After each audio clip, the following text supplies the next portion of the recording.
The needle tears a hole. Fevereiro de 2003. Johnny Cash estava morrendo. Ele sabia disso, os médicos sabiam, o mundo inteiro suspeitava, mas ele ainda tinha uma última canção para gravar, uma última mensagem para deixar.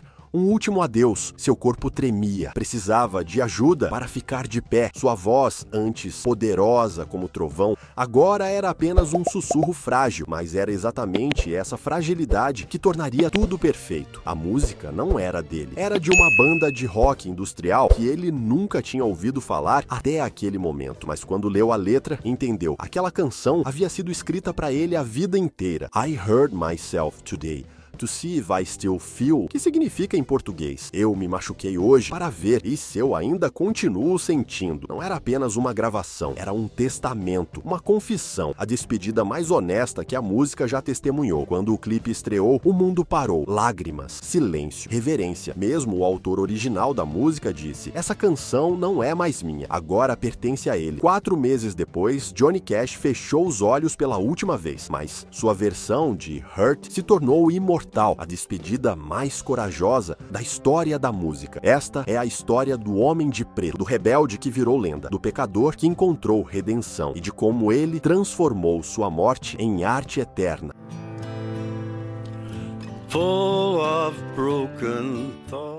Para entender Johnny Cash, precisamos voltar no tempo, até os campos de algodão do Arkansas, 1932. J.R. Cash, ele ainda não tinha nome próprio, apenas iniciais. Nasce numa família de fazendeiros pobres, tão pobres que trabalhavam em terras que nem eram delas, colhendo algodão sob o sol escaldante desde os 5 anos de idade. Minhas mãos sangravam todos os dias. Ele lembraria décadas depois, mas minha mãe cantava enquanto trabalhava, e eu aprendi que a música podia fazer a dor sumir. A família Cash vivia no limite da sobrevivência. A Grande Depressão destruía sonhos por todo isso. Mas havia música, gospel nas manhãs de domingo, blues nas noites de sábado, country nas rádios quando conseguiam ligá-las. Aos 12 anos, algo mudou Johnny para sempre. Seu irmão mais velho, Jack, morreu num acidente horrível numa serraria. O corpo foi cortado ao meio por uma serra circular. Johnny nunca se perdoou. Achava que deveria ter morrido no lugar do irmão. Esse sentimento de culpa o perseguiria pela vida inteira e estaria presente em cada canção que ele escreveria. Eu passei a vida inteira tentando ser digno de continuar vivo, ele confessou anos depois, tentando honrar meu irmão fazendo algo que importasse. Aos 18 anos, fugiu daquela vida de miséria, alistou-se na Força Aérea, foi enviado para a Alemanha e ali, sozinho numa base militar, comprou seu primeiro violão por $5. Escrevia canções sobre dor, sobre saudade, sobre a vida que havia deixado para trás. Ainda não sabia, mas estava criando um novo tipo de country, sombrio, honesto, sem romantismos falsos. You've got a way to keep me on your side.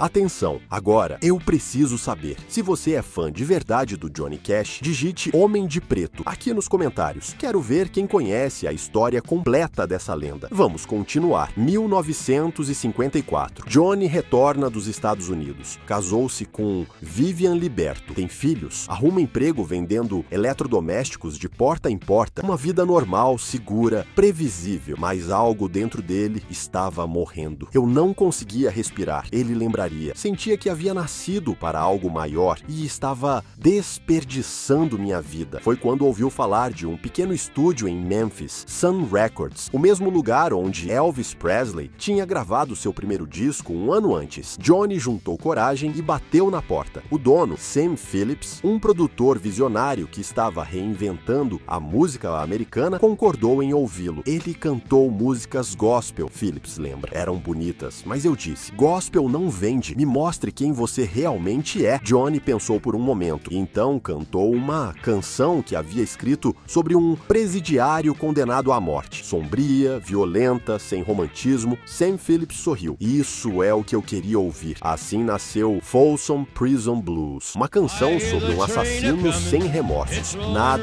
a ver com o country alegre e patriótico da época. Era sombrio, honesto, real. O disco explodiu. De repente, Johnny Cash era uma estrela, o rebelde do country, o homem que cantava para os esquecidos, para os prisioneiros, para os perdedores. Mas a fama trouxe demônios que ele não sabia controlar. As turnês eram exaustivas, centenas de shows por ano. Para onde aguentar, Johnny começou a tomar anfetaminas. Depois vieram os barbitúricos para dormir. Depois o álcool para lidar com tudo. Em poucos anos, Johnny Cash era viciado em praticamente tudo que existia. Seu casamento desmoronava. Seus filhos mal o viam. Mas os discos continuavam vendendo milhões. Era 1960 e Johnny Cash estava construindo uma lenda enquanto destruía a própria vida.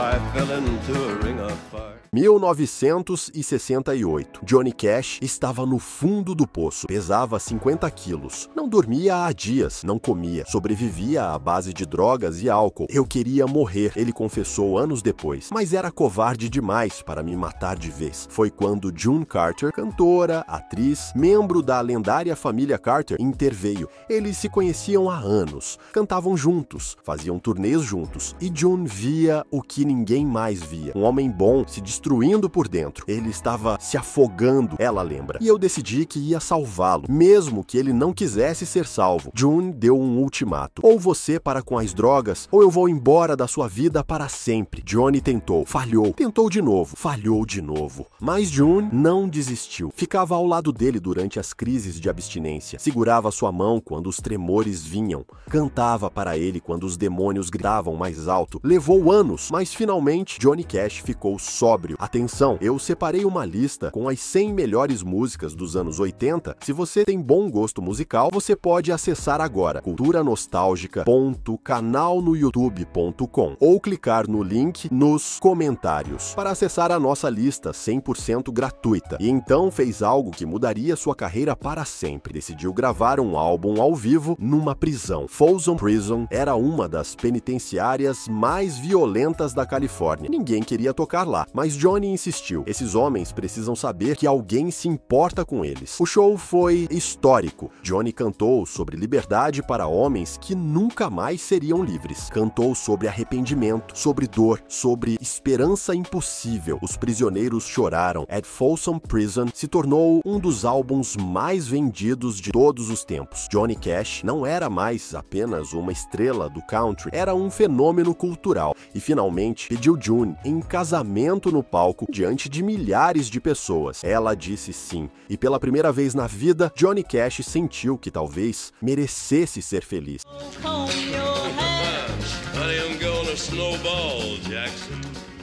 Poucos sabem, mas Johnny Cash tinha uma conexão especial com o Brasil. Nos anos 70, quando o country estava explodindo por aqui, Johnny se tornou um dos artistas mais tocados nas rádios brasileiras. I Walk the Line, Ring of Fire, A Boy Named Sue. Todo mundo conhecia, mas a conexão era mais profunda. Johnny Cash representava algo que ressoava forte na alma brasileira. O homem simples que luta, sofre, mas não desiste. O trabalhador rural que carrega o peso do mundo, mas mantém a dignidade. Sua influência foi imensa na formação da música sertaneja raiz. Artistas como Tião Carreiro, Pardinho e mais tarde Almir Sater bebiam direto da fonte de Johnny Cash, aquele country honesto, sem floreios, que falava da vida como ela realmente é. Johnny Cash nos ensinou que não precisamos fingir ser felizes o tempo todo, disse Almir Sater numa entrevista, que a tristeza também é bonita quando é verdadeira. Infelizmente, Johnny nunca fez shows no Brasil, mas sua música atravessou oceanos, tocava nos botecos do interior, nas fazendas,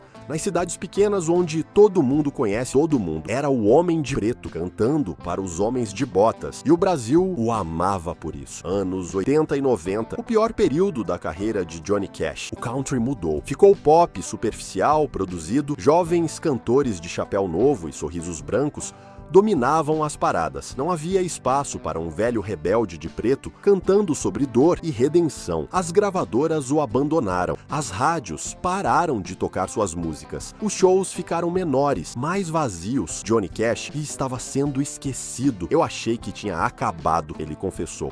Que meu tempo havia passado, que eu seria apenas uma nota de rodapé na história da música. Mas em 1993, algo extraordinário aconteceu. Um produtor famoso talentoso chamado Rick Rubin, conhecido por trabalhar com rap e heavy metal, o procurou com uma proposta insana. Vamos fazer um álbum, só você e o violão, sem produção, sem efeitos, apenas sua voz e sua verdade. Johnny achou que Rick estava louco, mas concordou, afinal não tinha mais nada a perder. Assim nasceu American Recordings, um álbum cru, nu, devastador. Johnny cantando músicas de outros artistas, mas fazendo cada uma soar como uma confissão pessoal. O álbum foi um sucesso inesperado, ganhou o Grammy. De repente, uma nova geração descobria Johnny Cash. Jovens que nunca tinham ouvido country se apaixonavam por aquela voz profunda e quebrada. Johnny estava de volta, mas seu corpo estava desistindo. Diabetes, problemas no coração, pneumonia recorrente. Em 1997, quase morreu. Os médicos não tinham esperança, mas junho estava lá, sempre estava. E Johnny lutou de volta para a vida. Tinha mais uma coisa a fazer, uma última mensagem para deixar. 2002. Johnny Cash tinha 70 anos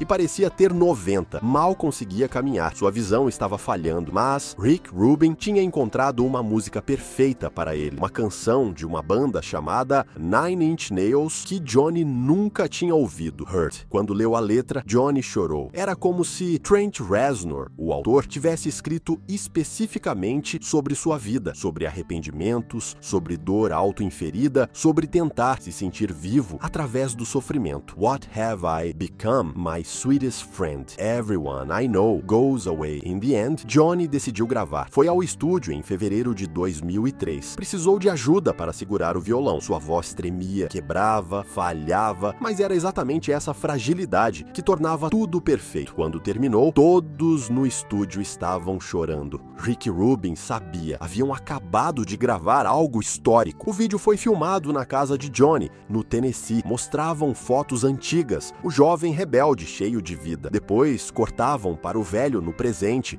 destruído pelo tempo, mas ainda digno. June aparece no vídeo, olhando para Johnny com aquele amor que havia salvado sua vida décadas antes. Ninguém sabia, mas era a última vez que eles estariam juntos. Quando o clipe estreou em março de 2003, o mundo parou. Trent Reznor, o autor original, assistiu e disse: "Não é mais minha música, ele a roubou de mim, e estou feliz com isso. Ele a fez significar algo maior do que eu jamais poderia." Prêmios começaram a chegar. MTV Music Video Awards, Grammy póstumo. A canção estava em todas as listas de melhores de todos os tempos, mas Johnny e June não veriam nada disso. 15 de maio de 2003. Johnny acordou e June não estava respirando. Ela tinha 73 anos, problemas no coração, cirurgia mal sucedida. June Carter Cash, a mulher que o havia salvo, que havia ficado ao seu lado durante as piores tempestades, estava morta. Johnny ficou destruído, parecia ter envelhecido 20 anos em um dia. Seus amigos diziam que ele morreu naquele dia junto com June. Só o corpo ainda não sabia. No funeral, Johnny tentou cantar. Não conseguiu, sua voz quebrava, lágrimas não paravam. Foi a primeira vez que o viram completamente desmoronado. "Ela era minha razão para respirar", ele disse. E agora o ar acabou. Johnny viveu mais 4 meses, mas não eram vida, eram apenas batimentos cardíacos automáticos. Parou de comer, parou de tocar, passava o dia olhando fotos antigas. 12 de setembro de 2003, Johnny Cash fechou os olhos pela última vez. Estava em casa, rodeado pelos filhos. Seu último sussurro foi: "Vou ver June agora." Tinha 71 anos. Uma vida inteira de pecados, redenções, dor, amor, música. O funeral foi discreto, como ele sempre quis. Enterraram ao lado de June, juntos para sempre, como haviam prometido naquele palco décadas antes. Mas o legado estava apenas começando. Hurt se tornou imortal. A cada ano, milhões de pessoas descobrem o clipe pela primeira vez e choram. E entendem que às vezes a arte mais bonita vem da dor mais profunda. Johnny Cash ensinou o mundo que não precisamos fingir ser fortes o tempo todo, que mostrar fragilidade é a maior coragem, que confessar nossos erros é mais nobre que escondê-los. Hoje, mais de 20 anos depois, sua música toca em todos os continentes. I Walk the Line em casamentos, Hurt em funerais, mais. Ring of Fire, quando precisamos lembrar que o amor vale a pena, mesmo quando queima. O Homem de Preto nos deixou, mas sua sombra ainda protege todos que se sentem perdidos, todos que carregam arrependimentos, todos que buscam redenção. Ele provou que nunca é tarde demais para ser honesto, nunca é tarde para pedir perdão e que nossa última canção pode ser nossa mais importante. Esta foi a história de Johnny Cash, o rebelde que virou lenda, o pecador que encontrou redenção, o homem que transformou sua morte em arte eterna, um garoto dos campos de algodão que ensinou o mundo inteiro a ser honesto consigo mesmo, que mostrou que a maior força vem de admitir nossa fragilidade. Se essa jornada pela vida do Homem de Preto tocou vocês como tocou a mim, deixem Hurt nos comentários. Quero saber quantos chegaram até aqui comigo nessa despedida emocionante. E se vocês amam histórias assim, sobre os artistas que nos ensinaram a sentir de verdade, os mistérios por trás das canções que nos definiram, as vozes que se tornaram eternas, se inscrevam no Cultura Nostálgica. Toda semana eu trago para vocês os segredos mais tocantes da música mundial. Até a próxima jornada nostálgica. E lembrem-se, às vezes nossa maior obra vem quando finalmente temos coragem de mostrar quem realmente somos.